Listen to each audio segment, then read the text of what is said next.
وَإِن وَجَدْنَا أَكْثَرَهُمْ لَفَاسِقِينَ، اور ہم نے تو ان کی اکثریت کو فاسق، ناہنجار اور سرکش ہی پایا۔ اب وہ آخری رسول جو ہیں کہ جن کا ذکر ہوتا ہے قرآن، اور اب اہل کتاب سے، یہود سے براہ راست سابقہ پیش آنے والا ہجرت کے بعد۔ ثم بعثنا من بعدهم موسیٰ بآیاتنا، پھر ہم نے بھیجا ان کے بعد موسیٰ کو اپنی نشانیوں کے ساتھ الی فرعون وملئہ، فرعون کی طرف اور اس کے سرداروں کی طرف۔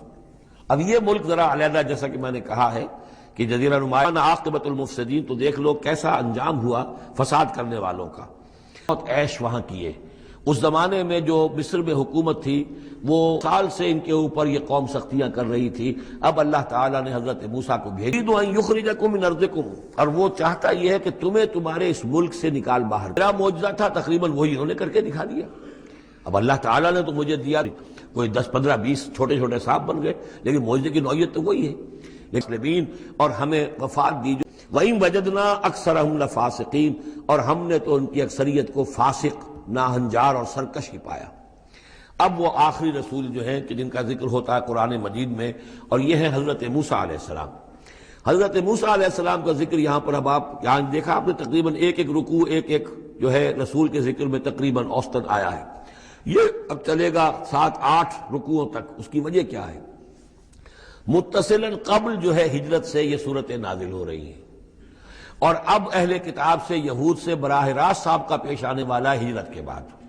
یہ اس کے لیے ذہنی تیاری ہے جو نبی اکرم صلی اللہ علیہ وسلم اور صحابہ کرام کی کرائی جا رہی ہے، کہ بنی اسرائیل کی تاریخ کے واقعات کو، پھر وہاں جو ہم سورہ بقرہ میں پڑھ کر آئے وہ حوالے ہیں، یہاں آپ کو ان کے ذرا زیادہ تفصیلات بھی ملیں گی، کہ اس کے لیے تیاری کر کے اور پھر محمد رسول اللہ کو بھیجا ہے مدینہ منورہ۔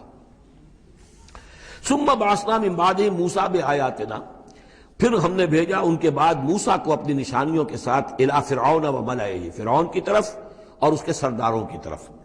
اب یہ ملک ذرا علیحدہ، جیسا کہ میں نے کہا ہے کہ جزیرہ نما عرب سے ہٹ کر یہ جو ہے بر اعظم افریقہ کا شمال مشرقی بالکل کونا جو ہے وہ ملک ہے مصر، اور ایک صحرا جو ہے ٹرائنگولر، وہ بھی ایک یوں سمجھیے جزیرہ نما ہے، صحرائے سینا، دی سینائی پیننسولا، یہ جدا کرتا ہے، اور اس کے بعد ادھر مصر ہے۔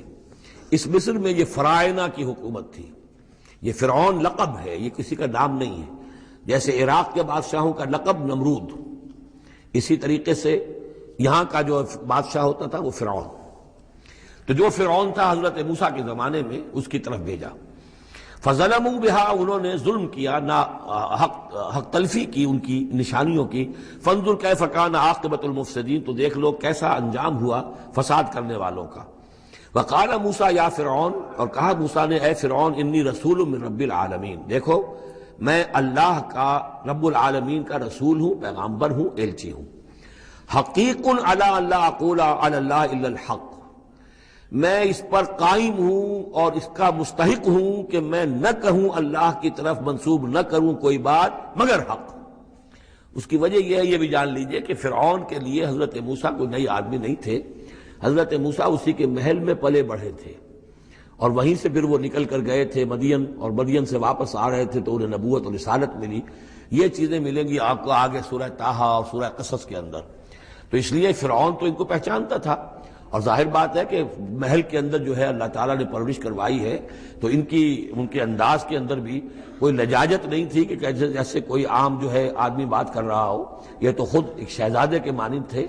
تو دیکھو میں تم سے کوئی غلط بات کہنے والا نہیں ہوں، میرا مقام اس سے بہت بلند ہے کہ میں کوئی گھٹیا طرز عمل اختیار کروں۔ حقیق علی اللہ اقول علی اللہ الا الحق قد جئتکم ببینۃ من ربکم، میں لے کر آیا ہوں تمہارے رب کی طرف سے ایک کھلی نشانی۔ فارسل معی بنی اسرائیل، تو میرے ساتھ بنی اسرائیل کو رخصت کر دو۔ یہ بنی اسرائیل جو حضرت یوسف کے زمانے میں فلسطین سے آ کر آباد ہو گئے تھے، اور ایک زمانے تک تو انہوں نے بہت عیش وہاں کیے۔ اس زمانے میں جو مصر میں حکومت تھی وہ دوسری قسم کا خاندان تھا، یہ فرائنہ کا خاندان نہیں تھا، ہکسوس کنگز کہلاتے ہیں، چرواہے بادشاہ۔ وہ عرب کے علاقے سے جا کر انہوں نے حکومت قائم کی ہوئی تھی۔ انہوں نے ان کی آؤ بھگت بھی کی، حضرت یوسف کا بھی احترام بہت تھا، پیرزادوں کی طرح رہے کئی 100 برس تک۔ لیکن پھر وہاں ایک نیشنلسٹ ریولوشن آ گیا، اور جو وہاں کی اصل قبطی قوم تھی اس نے ہکسوس کو وہاں سے نکال باہر کیا۔ جب وہ چلے گئے اور ان کی نیشنلسٹ گورنمنٹ قائم ہو گئی، تو یہ جو تھے باہری جیسے ہمارے بیچارے بہاری مسلمان اب بھی جو ہیں وہ بہار کے اس میں مشرقی پاکستان میں یا بنگلہ دیش میں پھنسے ہوئے ہیں، تو یہ گویا کہ ہاسٹیج بن گئے اب، کہ یہ ہے کہ جو ہمارے سابق حکمرانوں کے بڑے چہیتے تھے، لاڈلے تھے، ناز پروردہ تھے، اب ان پر سختیاں شروع ہوئی۔ تو کئی سو سال سے ان کے اوپر یہ قوم سختیاں کر رہی تھی، اب اللہ تعالیٰ نے حضرت موسیٰ کو بھیجا ان کو نجات دلا کر واپس فلسطین لانے کے لیے۔ ان ارسل فارسل معی بنی اسرائیل، تو میرے ساتھ بنی اسرائیل کو روانہ کر دو۔ قال ان کنت جئت بآیۃ فأت بہا، اس نے کہا کہ اچھا ہے موسیٰ، اگر تم کوئی واقعی نشانی لے کر آئے ہو تو لاؤ پیش کرو، ان کنت من الصادقین، اگر تم سچے ہو۔ فالقى عصاہ، تو انہوں نے اپنا عصا ڈالا زمین پر، فإذا هي ثعبان مبین، تو وہ تو ایک اژدہا بن گیا، کھلا روشن۔ ونزع یدہ، اپنا ہاتھ جو اپنے گریبان میں سے نکالا، فإذا هي بیضاء للناظرین، تو اچانک وہ دیکھنے والوں کے لیے سفید چمکدار روشن نظر آنے لگا۔ قال الملأ من قوم فرعون، تو اب فرعون کے جو سردار تھے، درباری تھے اس کے بڑے بڑے، کوئی 20,000 منصبدار ہوگا، کوئی 30,000 منصبدار ہوگا، انہوں نے کہا فرعون سے ان ھذا لساحر علیم، یہ موسیٰ واقعتاً کوئی بہت ہی ماہر جادوگر ہے، یہ جو گیا تھا یہاں سے بھاگ کر گیا تھا جان بچا کر، اب جو واپس آیا کہیں سے بہت بڑا جادو سیکھ کر آیا ہے۔ یرید ان یخرجکم من ارضکم، اور وہ چاہتا یہ ہے کہ تمہیں تمہارے اس ملک سے نکال باہر کرے اور خود یہاں اپنی حکومت قائم کر لے۔ فماذا تأمرون، تو اب کیا مشورہ ہے، کیا رائے ہے، کیسے اس سے نپٹیں، یہ صورتحال جو ہے اس سے کس طریقے سے عہدہ برا ہوں۔ قالوا ارجہ واخاہ، تو سرداروں نے مشورہ دیا فرعون کو کہ ذرا مؤخر کر دیجئے، ذرا ڈھیل ڈال دیجئے اس کو اور اس کے بھائی دونوں کو، دونوں جو آئے تھے حضرت موسیٰ بھی ہارون بھی۔ وارسل فی المدائن حاشرین، یعنی آج ہی معاملہ طے نہ کریں کہ اچھا ٹھیک ہے ہم تمہاری بات پر غور کریں گے، آرام کرو۔ اس کے بعد یہ ہے کہ تمام جو بھی شہر ہیں مصر کے، ان میں سب میں جمع کرنے والے لوگوں کو بھیج دو۔ یاتو کا بکل ساحر علیم، کہ تمام پورے ملک کے کونے کونے سے جو بھی جادوگر ہیں ماہر ان کو لے آئیں، تاکہ ہم اپنے بڑے جادوگروں سے اس کا مقابلہ کرائیں، اور یہ شکست کھا جائے گا تو یہ ساری جو بھی اس وقت ان کی جو ہے وہ جو تنتنا ہے اور دبدبہ ہے وہ ختم ہو جائے گا۔ وجاء السحرۃ فرعون، اب وہ جادوگر آ گئے، ظاہر بات ہے یہ پوری تفاصیل تو قرآن بیان نہیں کرتا، کتنے دن لگے ہوں گے واللہ عالم۔ جب تمام جادو آ گئے فرعون کے پاس، قالوا، انہوں نے کہا ان لنا لاجرا ان کنا نحن الغالبین، یقیناً ہمیں اجر تو ملے گا نا اگر ہم غالب آ گئے۔ یعنی یہاں ذہنیت کو نمایاں کیا جا رہا ہے کہ موسیٰ جب آئے تھے تو انہوں نے تو کوئی شے طلب نہیں کی تھی، وہ اللہ کے رسول تھے، انہوں نے کوئی شعبدہ دکھا کر یہ نہیں کہا تھا کہ انعام دیجئے، کوئی خلعت سے نوازیے، کوئی سرفراز فرمائیے، ملک معظم۔ اور یہ جو آئے ہیں جو جادوگر، ان کا کردار یہی ہے، انہیں سب سے زیادہ فکر یہ ہے کہ ہمیں کچھ خلعتیں ملیں گی، کوئی انعامات ملیں گے۔ قالوا ان لنا لاجرا ان كنا نحن الغالبین، قال نعم، اس نے کہا ضرور، کیوں نہیں، وانکم لمن المقربین، میں تو تمہیں اپنے مقربین میں سے بنا لوں گا، تمہیں بڑے اونچے اونچے منصب دوں گا۔ قالوا یا موسیٰ اما ان تلقی واما ان نکون نحن الملقین، انہوں نے کہا اچھا موسیٰ اب تم پہلے ڈالو گے یا یہ کہ ہم ہو جائے پہلے ڈالنے والے؟ قال القوا، حضرت موسیٰ نے فرمایا ڈالو تم۔ فلما القوا، جب انہوں نے ڈالا، انہوں نے بھی کچھ چھڑیاں اور کچھ رسیاں پھینکی، یہ چونکہ مختلف جگہوں پر یہ واقعات آئے ہیں تو کہیں کوئی تفصیل ہے۔ سحروا اعین الناس، اور انہوں نے لوگوں کی آنکھوں پر جادو کر دیا، جس کو آپ کہتے ہیں نظر بندی، کوئی شے نظر آنے لگے جبکہ فی الواقع وہ نہیں ہوتی، نظر بندی۔ واسترہبوہم، اور انہوں نے ڈرا دیا، وجاؤوا بسحر عظیم، اور وہ بہت بڑا جادو انہوں نے ظاہر کیا، واقعتاً انہوں نے بھی اپنے کمال کا پورا مظاہرہ کیا۔ وَأَوْحَيْنَا إِلَىٰ مُوسَىٰ، اور یہاں اس کا ذکر نہیں ہے، دوسرے مقامات پر ہے کہ حضرت موسیٰ علیہ السلام بھی عارضی طور پر ڈر گئے تھے کہ جو میرا معجزہ تھا تقریباً وہی انہوں نے کر کے دکھا دیا۔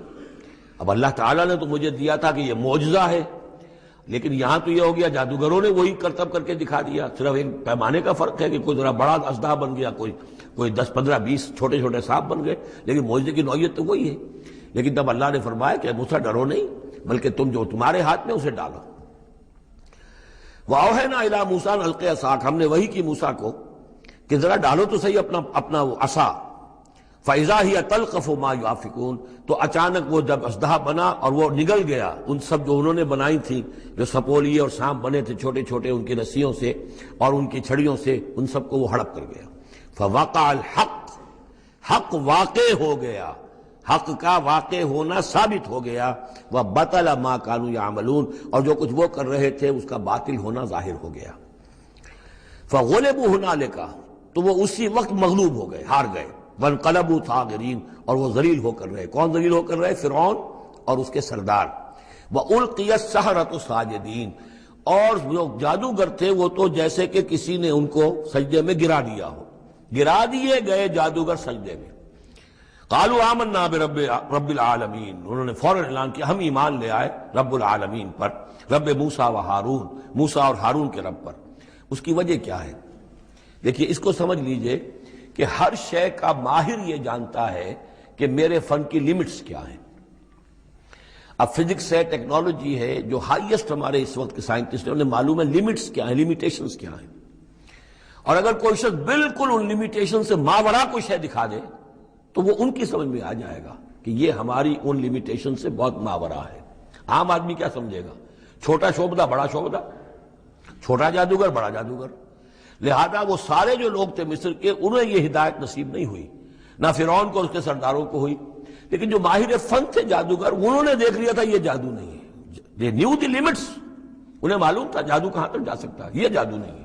لہذا حقیقت ان پر فوراً منکشف ہو گئی، وہ فوراً ایمان لے آئے، اور ایمان بھی ایسا کہ ان کے اندر استقامت کیسی کچھ پیدا ہو گئی وہ ابھی آپ دیکھ لیں گے۔ قال فرعون، فرعون نے کہا آمنتم بہ قبل ان آذن لکم، تمہاری یہ جرت، تم ایمان لے آئے اس پر اس سے پہلے کہ میں تمہیں اجازت دوں، ماں بدولت کی اجازت کے بغیر ایمان لے آئے۔ ان ھذا لمکر مکرتموہ فی المدینہ، اب جو جان پر بن گئی فرعون کے، لیکن یہ کہ ذہین اور جینیس انسان تھا، اس نے فوراً ایک ترکیب سوچ لی کہ کیا اثر ہوگا لوگوں کے اوپر۔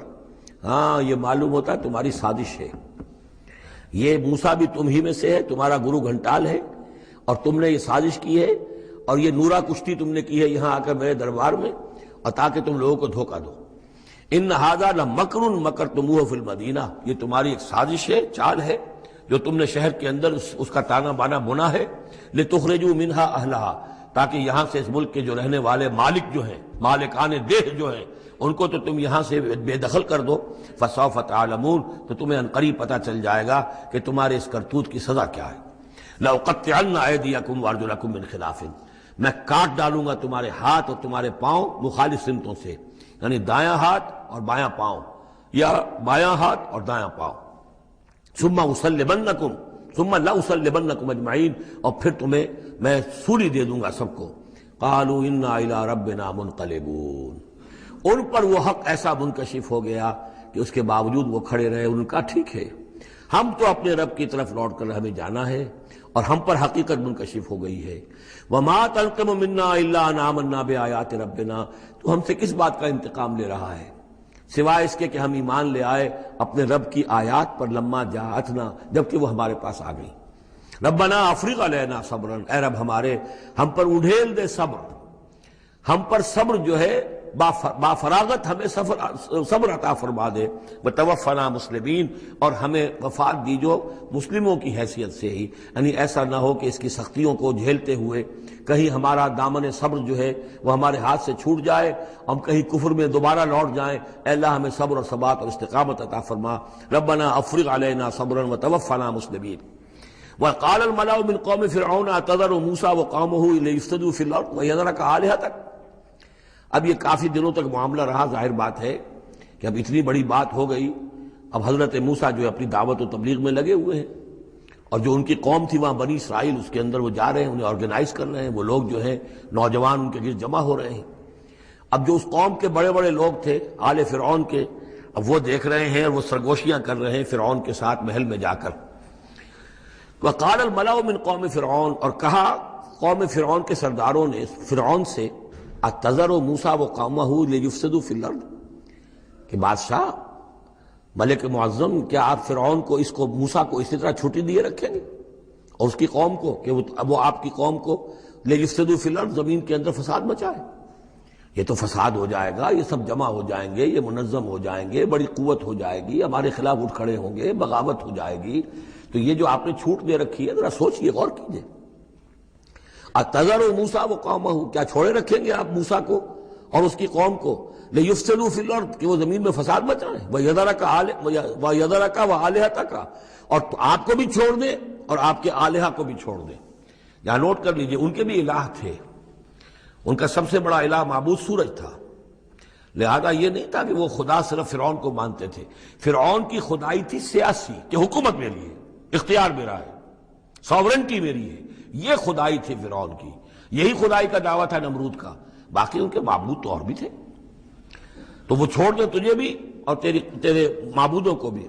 قَالَ سَنُقَتِّلُ أَبْنَاءَهُمْ اس نے کہا کہ عنقریب ہم ان کے بیٹوں کو قتل کریں گے۔ یہ دوسری مرتبہ ان کے اوپر آزمائش آئی ہے۔ جب حضرت موسیٰ علیہ السلام کی ولادت ہونے والی تھی اس وقت بھی ایک خواب دیکھا تھا فرعون نے، اسی نے، اور اس کے نتیجے میں اس کے نجومیوں نے بتایا تھا کہ اسرائیلی قوم میں ایک شخص پیدا ہوگا جو تمہاری حکومت کا تختہ الٹ دے گا۔ تو اس نے یہی کیا تھا کہ ان کے تمام بچے جو پیدا ہوں، جو لڑکے پیدا ہوں، ان سب کو قتل کر دیا جائے فوراً، صرف لڑکیوں کو زندہ رکھا جائے۔ اب یہ دوسرا مرحلہ آ گیا ہے، یوں سمجھیے کہ کم و بیش 40-45 برس کے بعد پھر مرحلہ آ گیا کہ جب اس کے سرداروں نے کہا کہ یہ تو جسے تم مشت غبار سمجھ رہے ہو، یہ تو اب آندھی بن رہی ہے، طوفان بن جائے گا، کیا کرو گے؟ اگر اس موسیٰ نے آرگنائز کر لی تمہارے خلاف ریزسٹنس موومنٹ تو کیا کرو گے؟ نپ دی ایول ان دی بڈ۔ وہ چاہتے تھے کہ قتل کر دیا جائے حضرت موسیٰ کو، لیکن اس شخص کے دل میں اللہ نے موسیٰ کی محبت ڈالی ہوئی تھی۔ وہ لا ولد تھا، اس کی بیوی آسیہ سلام علیہا اسرائیلی تھی، اس نے ہی بچایا تھا حضرت موسیٰ کو جب ان کی والدہ نے وہ نیل کے اندر ڈال دیا تھا ایک صندوق میں بند کر کے، اور وہ بحر میں آ لگا تھا۔ قرۃ عین لی ولک، کیوں قتل کرتے ہو اس بچے کو، یہ میرے اور تمہاری لیے آنکھوں کی ٹھنڈک ہوگا۔ اب وہ اس گھر میں پلا بڑھا، وہ شہزادوں کی طرح رہا، لاڈلا تھا، محبت تھی، لہذا اس کا معاملہ یہ ہے کہ اب یہ فرعون جو ہے وہ اسے قتل کرنے پر آمادہ نہیں ہے، بلکہ کیا کہہ رہا ہے کہ بجائے اس کے کہ اسے قتل کروں تاکہ اس کی طاقت اس کو مہیا نہ ہو سکے، اب اسرائیلیوں میں جو لڑکا پیدا ہو قتل کر دو تاکہ ان کی قوت بنی نہ سکے۔ سنقتل قال سنقتل ابناءهم ونستحيي نساءهم ہم قتل کریں گے ان کے مردوں کو، بیٹوں کو، اور زندہ رکھیں گے ان کی بیٹیوں کو۔ وَإِنَّا فَوْقَهُمْ قَاهِرُونَ اور کیوں گھبراتے ہو، ہم پوری طرح چھائے ہوئے ہیں، ہماری طاقت ہے، لاؤ لشکر ہے، یہ موسیٰ کیا بگاڑ لے گا، کیا اس نے ہمارے خلاف بغاوت کرا دینی ہے۔ قال موسیٰ لقوم استعینوا باللہ واصبروا حضرت موسیٰ نے کہا اپنی قوم سے جو بھی ان پر ایمان لے آئے تھے، اب صبر کرو اور اللہ سے مدد چاہو۔ ان الارض للہ زمین اللہ کی ہے، یورثھا من یشاء وہ جس کو چاہتا ہے اس کا وارث بنا دیتا ہے، من عبادہ اپنے بندوں میں سے، والعاقبۃ للمتقین لیکن یہ کہ عاقبت جو ہے آخرت ظاہر بات ہے کہ تقوی والوں کے لیے ہے۔ یہاں تمہیں تکلیفیں آ رہی ہیں، پہلے بھی آئی تھیں اور بھی تمہارے لیے آزمائشیں تھیں، اور اب پھر آ گئی ہے بہت بڑی آزمائش، تمہارے بیٹوں کو قتل کیا جائے گا، تمہاری صرف لڑکیوں کو زندہ رکھا جائے گا، لیکن صبر کرو۔ استعینوا باللہ واصبروا ان الارض للہ یورثھا من یشاء من عبادہ والعاقبۃ للمتقین قالوا اوذینا من قبل ان تأتینا ومن بعد ما جئتنا وہ بڑی بے بسی کے عالم میں کہتے ہیں موسیٰ ہمیں تو ایذا پہنچی تمہارے آنے سے قبل بھی اور تمہارے آنے کے بعد بھی، ہمارے حالات کے اندر کوئی تبدیلی نہ ہو پائی، ہمارے ساتھ وہی سختیاں جو پہلے ہو رہی تھی آج بھی ہو رہی ہیں۔ قال عسیٰ ربکم ان یہلک عدوکم حضرت موسیٰ نے فرمایا گھبراؤ نہیں، ہو سکتا ہے عنقریب یہ ممکن ہے کہ اللہ تعالیٰ تمہارے دشمن کو ہلاک کر دے، وَيَسْتَخْلِفَكُمْ فِي الْأَرْضِ اور پھر تمہیں جانشین بنا دے زمین میں، خلافت عطا کرے، قوت عطا کرے، حکومت عطا کرے، فَيَنْظُرَ كَيْفَ تَعْمَلُونَ اور پھر دیکھے کہ تم کیا کرتے ہو۔ وَلَقَدْ أَخَذْنَا آلَ فِرْعَوْنَ بِالسِّنِينَ وَنَقْصٍ مِّنَ الثَّمَرَاتِ لَعَلَّهُمْ يَذَّكَّرُونَ صدق اللہ العظیم۔